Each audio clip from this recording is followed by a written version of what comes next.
Hey guys, Rick Stone here from Our Stony Acres. Welcome to my YouTube channel. Today I'm going to be talking to you about 25 different vegetables that you can plant that can handle frost. Okay, so we're going to cover both heavy frost and light frost in this video, and a whole bunch of different plants that will be able to survive either a spring frost or a fall frost. Before we get started, please make sure you subscribe to my YouTube channel. Click that notification bell so you get notice every time I release new videos. Go follow us over on Instagram as well. I would love to have you join us there. Make sure you stick around. At the end of this video, I'm going to tell you about a free fall gardening workshop that I have for you. It gives you some tips on what you should be doing in the fall to prep your garden for next spring. Okay, so this video we are going to talk about frost and vegetables that can survive frost, and we're going to classify them in two different categories: vegetables that can survive a light frost and vegetables that can survive a heavy frost. Okay, so let's define a light frost first. So a light frost would be anything where the temperatures are between about 32 degrees down to about 28 degrees Fahrenheit. So that's 0 degrees Celsius down to about -3 Celsius. Okay, these plants will be able to handle some frost, and they include things like lettuce. I've got my lettuce bed, my fall lettuce bed back here, and many other plants that maybe are not super hardy, but will do okay when we have those early frosts early on in the season. So here we go with the list. There's 11 for you: lettuce, peas, beets, turnips, bok choy, cauliflower, celery,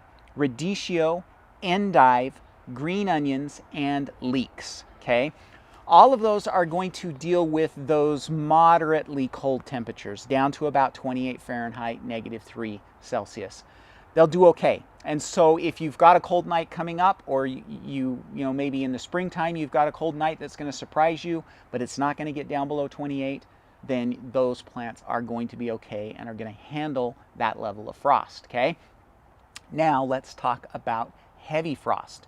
So a heavy frost is considered anything lower than 28 degrees Fahrenheit, which is about -3 Celsius. Okay, and the plants that can survive these temperatures include spinach, carrots, kale, mache, Swiss chard, Claytonia, parsley, broccoli, kohlrabi, mustard, Totsoy, radishes, collards, and arugula. Okay, all of those, 14 of them, can handle a heavier frost. Now, don't mistake me here. I'm not saying that these are going to survive down to 0 degrees Fahrenheit. Okay, they're not. But most of these plants are going to be okay down to temperatures all the way down to about 20 degrees Fahrenheit, which is about -5, -6 degrees Celsius. Okay, so all of those plants will hold up pretty well with those colder temperatures. And in fact, some of them, like collards and kale,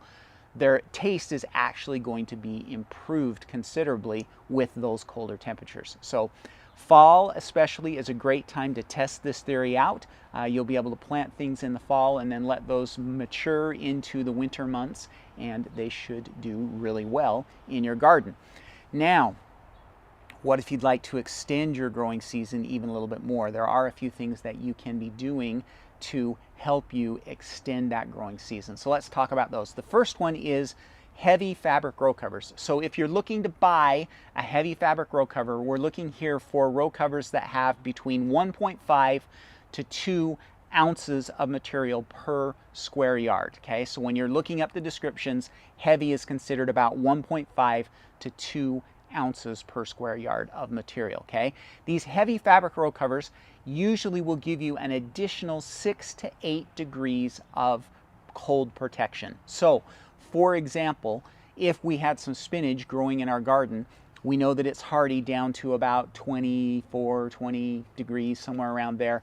Add some fabric row cover to it, and it's going to survive all the way down until we get into the teens Fahrenheit temperatures. Okay, so heavy fabric row covers are a great way to extend that growing season and even increase the longevity of these plants even longer. Okay, another option would be a hoop house. Either a high hoop or a mini hoop house is also going to add somewhere around 10 degrees of protection to your plants. And then if you throw a fabric grow cover in there as well, that's going to add even more additional protection to your plants. And so hoop houses, either high hoop houses or mini hoop houses, are another great way to extend that growing season even further into the winter, okay? Another one is cold frames. So a cold frame is essentially a box with a glass lid. Normally we build them with wooden sides and then some type of either glass or plexiglass lid. Cold frames, because they're so compact and well insulated, will provide even more protection to your crops. So I have been on really cold days, I've been outside and checked with the thermometer, and I have found that my cold frame will sometimes be 20 degrees warmer inside the cold frame than it is outside. And so that again gives you additional protection. And of course, greenhouses would be the last thing. If you've got a greenhouse, you can be planting a lot of these crops in a greenhouse, and that again is going to give you 10 to 15 degrees of protection depending on what your greenhouse is like. So the nice thing about these protection options is that it allows us to plant things in the fall and then extend our growing season all the way through the winter. So I live in zone 6. We get temperatures sometimes down as cold as about 0 degrees Fahrenheit. And I'm able to extend, using cold frames and hoop houses, I'm able to extend my growing season all winter long. You may not be able to do that same thing if you live in a colder area than I do, but you will definitely be able to, using cold frames and hoop houses, extend your growing season significantly further into the fall and winter, planting these crops that we listed above and then protecting them with cold frames and hoop houses. So great option, a lot of fun to do. I like having it. It's kind of a real kick to be out in the garden in January when there's 2 feet of snow on the ground and I open up my cold frame and harvest some spinach or pull some carrots out, or whatever. It's really satisfying, and so it's a fun thing to do. So you should try it out. Okay, so for the list of the 25 crops, I've included a written list down in the description of this video so that you can copy and paste that or whatever you want to do with that as well. So that's there for you. Before we go, I did want to mention that I do have a free mini course that is available for you guys. This is a 4 garden tasks that you should be doing in the fall that are going to make your spring gardening easier. So these 4 tasks are just going to make it so much quicker and easier for you to have your garden ready next spring if you do them in the fall. It's a short mini course. It's only about 25 minutes long and it is free. So there's a link down in the description of this video that you can click on to go sign up for that free mini course. I'd encourage you to go do it. It's a lot of fun. Okay? All right. That, my friends, is all I have for you for this week. Make sure that you subscribe to my YouTube channel. Click the notification bell so you get noticed every time I release new videos. Follow us over on Instagram as well. We'd love to have you join us there. And I will talk to you next week. Happy gardening.